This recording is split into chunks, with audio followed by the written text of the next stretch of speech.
तो नमस्कार साथी मित्रों, फरी एक बार स्वागत है आपનું લોક જાગૃતિ ચેનલની અંદર। તો દોસ્તો, આજના વિડીયોની અંદર વિવિધ ખેડૂત સમાચાર તેમજ વિવિધ યોજનાઓની માહિતી આપવામાં આવી છે। તો વિડીયો પસંદ આવે તો વિડીયોને લાઈક કરી આપણી આ ચેનલ લોક જાગૃતિને સબસ્ક્રાઇબ જરૂરથી કરી લેજો। તો દોસ્તો, પહેલા સમાચારની વાત કરીએ તો આ જિલ્લાઓમાં વરસાદની આગાહી।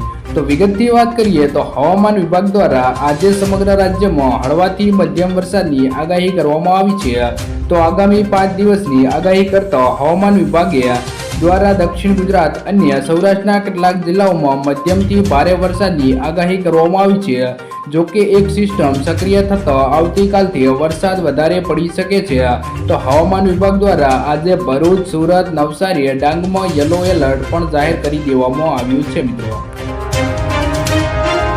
तो दोस्तों, ત્યારબાદના સમાચાર જોઈએ તો ચાંદીપુરા વાયરસના મૃત્યુઆંક 58 થયો અને કુલ કેસ 140 પહોંચ્યા। તો વિગતની વાત કરીએ તો રાજ્યમાં ચાંદીપુરા વાયરસનો કહેર યથાવત છે। ચાંદીપુરા વાયરસના લીધે મૃત્યુ પામનાર બાળકનો આંકડો 58 થયો છે। તો અત્યાર સુધીમાં ચાંદીપુરાના કુલ કેસોની સંખ્યા 140 પર પહોંચી છે, જેમાં શંકાસ્પદ કેસો પણ સમાવેશ થાય છે। સૌથી વધારે કેસ પંચમહાલમાં 16 જેટલા, અમદાવાદમાં 14, સાબરકાંઠામાં 12 અને મહેસાણામાં 8 કેસ નોંધાયા છે મિત્રો। તો દોસ્તો, ત્યારબાદના સમાચાર જોઈએ તો આટલા ખેડૂતોના 2000ના હપ્તા બંધ। તો વિગતની વાત કરીએ તો પીએમ કિસાન સન્માન નિધિ, કિસાન ક્રેડિટ કાર્ડ સહિતની વિવિધ સરકારી યોજનાઓના લાભ વાસ્તવિક ખેડૂતોને પારદર્શક રીતે પહોંચાડવા માટે ખેડૂતોની ખેડૂત રજિસ્ટ્રી તૈયાર કરવામાં આવી છે। તો એગ્રીકેસ્ટર યોજના હેઠળ ખેડૂતોની ખેડૂત રજિસ્ટ્રી તૈયારી કરવાની 5 પ્રક્રિયા સોમવારથી શરૂ થશે। ડિસેમ્બરથી પીએમ કિસાન સન્માન નિધિના રકમ માત્ર એવા ખેડૂતના ખાતામાં આવશે જેમની ખેડૂત રજિસ્ટ્રી હશે અને ખેડૂત રજિસ્ટ્રીમાં ખેડૂતોને તેમના પિતાનું નામ, તેમના માલિકીના તમામ ગાંઠા નંબર, સહ એકાઉન્ટ ધારકના કિસ્સામાં ખેડૂતનો હિસ્સો, મોબાઈલ નંબર, આધાર નંબર અને ઈ-કેવાયસી સહિતની તમામ વિગતો જરૂરી હશે મિત્રો। તો દોસ્તો, ત્યારબાદના સમાચાર જોઈએ તો એલપીજી સિલિન્ડરના ભાવમાં વધારો। તો વિગતની વાત કરીએ તો ઓગસ્ટની 1લી તારીખે સામાન્ય લોકો માટે મોંઘવારીનો નવો ડોઝ લઈને આવ્યો છે। તો સરકારી તેલ અને ગેસ માર્કેટિંગ કંપનીઓએ આજથી એલપીજી સિલિન્ડરના ભાવમાં વધારો કર્યો છે। તો આ ફેરફાર બાદ 1 ઓગસ્ટથી 19 કિલોના કોમર્શિયલ એલપીજી સિલિન્ડર મોંઘા થઈ ગયા છે। તો રાહતની વાત એ છે કે ઘરેલું ઉપયોગ માટેના એલપીજી સિલિન્ડરની કિંમતમાં કોઈ પણ ફેરફાર કરવામાં આવ્યો નથી। તો સરકારી ઓઇલ કંપનીઓ દ્વારા જારી કરવામાં આવેલા નોટિફિકેશન મુજબ આજથી દેશના વિવિધ શહેરોમાં એલપીજી સિલિન્ડરની કિંમતમાં લગભગ 8 થી 9 રૂપિયામાં વધારો કરવામાં આવ્યો છે। જો કે આ વધારો માત્ર 19 કિલોના કોમર્શિયલ એલપીજી સિલિન્ડર માટે જ છે। આ વખતે પણ ઘરેલું ઉપયોગ માટેના એલપીજી સિલિન્ડરની કિંમતમાં કોઈ પણ ફેરફાર કરવામાં આવ્યો નથી। તો દોસ્તો, ત્યારબાદના સમાચાર જોઈએ તો ખેડૂતોને 3000નો હપ્તો ખાતામાં જમા। તો વિગતની વાત કરીએ, જો તમે પણ પ્રધાનમંત્રી કિસાન સન્માન નિધિના લાભાર્થી છો તો આ સમાચાર તમારા માટે ખૂબ જ ઉપયોગી છે।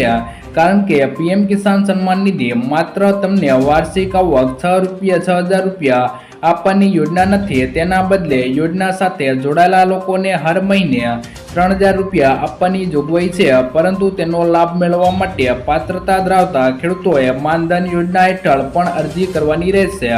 તો જીવનના મહત્વના તબક્કા ખેડૂતોને દર મહિને 3000 મળવાનું શરૂ થાય છે। તો આ માટે સૌથી મોટી યોગ્યતા એ છે કે સંબંધિત ખેડૂતોને પીએમ કિસાન નિધિ યોજના હેઠળ નોંધણી કરાવવી જ આવશ્યક છે, અન્યથા તમને માનધન યોજનાનો લાભ નહીં મળે। તો દોસ્તો, માનધન યોજના માટે તમારે રજીસ્ટ્રી કરાવવી જરૂરી છે। તો દોસ્તો, ત્યારબાદના સમાચાર જોઈએ તો રેશન કાર્ડ ધારકોને મફત અનાજ। તો વિગતની વાત કરીએ તો રાષ્ટ્રીય અન્ન સલામતી કાયદો 2013 હેઠળ અત્યંત રેશન કાર્ડ ધરાવતા કુટુંબો તથા અગ્રતા ધરાવતા કુટુંબોને ઓગસ્ટ મહિનામાં આવતા તહેવારોને ધ્યાનમાં રાખીને સરકાર દ્વારા વધારાનું રાશન વિતરણ કરવામાં આવશે।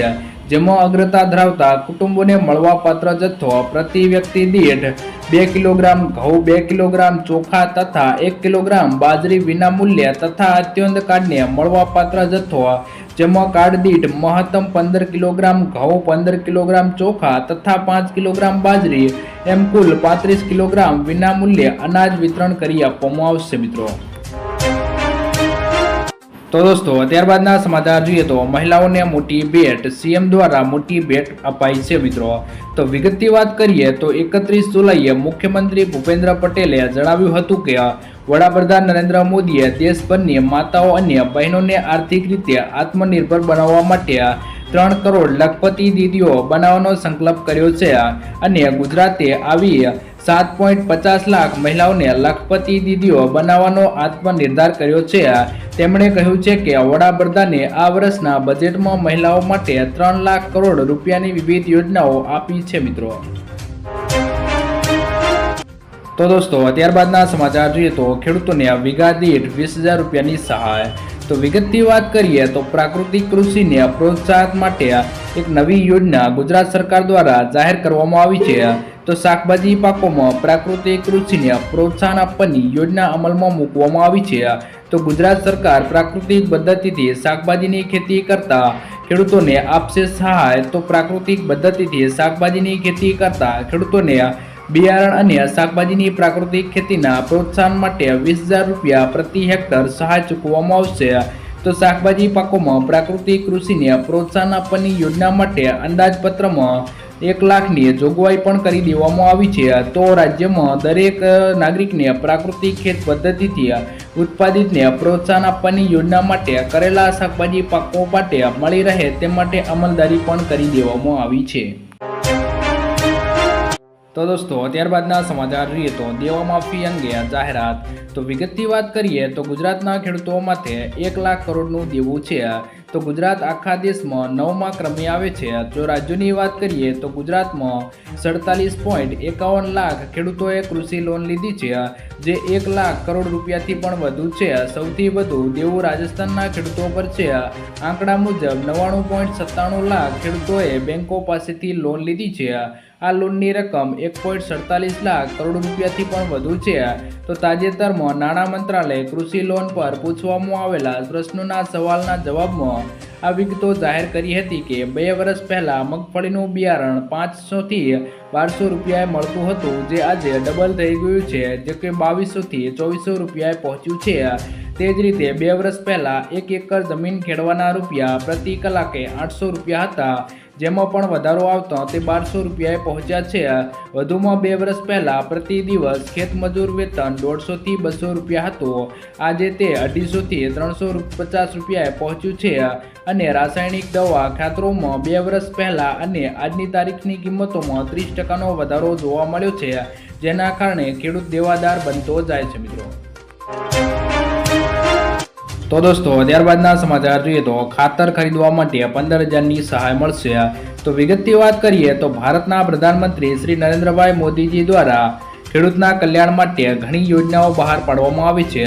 તો ખેડૂતોને સીધો લાભ મળે તે હેતુથી પ્રધાનમંત્રી કિસાન સન્માન નિધિ યોજનાઓ વગેરે યોજનાઓ બહાર પાડેલી છે।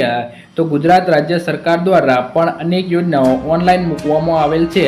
તો ખેડૂતોની આવક બમણી કરવા તથા ખેતીના ખર્ચને ઘટાડવા માટે આ યોજના બહાર પાડવામાં આવેલ છે। તો રાજ્ય સરકાર ખેતીમાં ડ્રીપર ઇરિગેશનનું પ્રમાણ વધે તે હેતુથી વોટર સોલ્યુબેશન ખાતર યોજનાનો લાભ આપવામાં આવે છે મિત્રો।